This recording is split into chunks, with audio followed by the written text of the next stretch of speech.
Thank you, Mr. Chairman. And to follow up a little on the undersea warfare and seabed warfare question, and also along with Ranking Member Kelly's questions before regarding the budget, I see, in the unfunded priorities, there are some of those that touch into that area.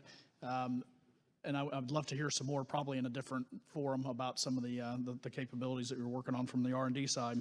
But in looking at the cut that you received this year, we could fund all of those unfunded priorities with less than what the cuts have been to your budget. And I understand we can maintain the op tempo and we can get the job done, and that's what you all are called to do and will always do.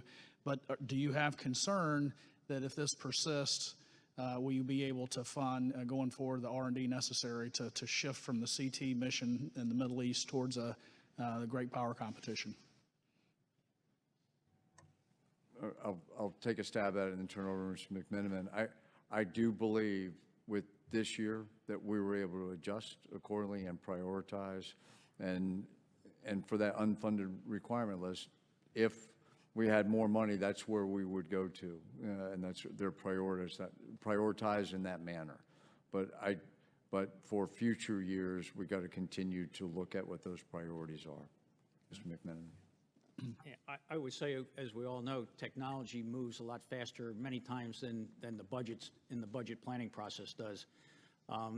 General Clarke made the choices to prioritize. I think as we go forward, working within the President's budget, we look at some of these requirements and continue to identify those investments that have the greatest promise to the SOCOM enterprise, whether that's in ISR, human performance, AI, machine learning, to prioritize those that can increase the effectiveness of SOCOM and the SOF operators more than others that may be on the list sometimes. Okay. General, regarding SoftWorks, you've mentioned that in your testimony, and again, kind of piggybacking on the thought of the responsiveness that technology is changing quickly. This is a program I think other services are envious of, the special operations ability to act on technology quickly and get them fielded out there. The ability to interact with the Small Business Innovation Research Pilot Program, I think has been helpful. I've gotten very good feedback from small businesses that have wanted to be more involved in the acquisition process. Seems like it's been a great success. That authorization is expiring this year. We're looking to not only continue that, but expand it. Could you elaborate or comment some on what that means from your end and what you'd like to see from it going forward? Yes, sir. A couple points. You highlighted SoftWorks, which is our off-campus, what I call incubator of ideas, where folks without security clearance can come in, work with our operators, and it is a magnificent capability for us. It's enabled by the Small Business Initiative, and we really appreciate Congress's support to that.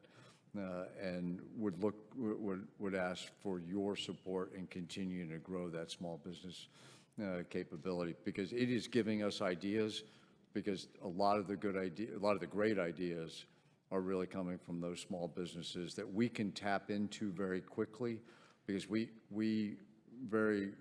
what I think we do better than anyone else is tie our operator, who knows what the specific requirements, and right to the industry partners, and work that together so we come up with the best product. Thank you. That's really all the questions I had. I did want to take the opportunity, though, to thank you, General, on behalf of the subcommittee here for your and your staff's hospitality a few months back down at MacDill. Having spent a lot of time on the base, I still learned a lot, and there's nothing like the firsthand opportunity to see it. But thank you all for that. And Mr. Chairman, I yield back.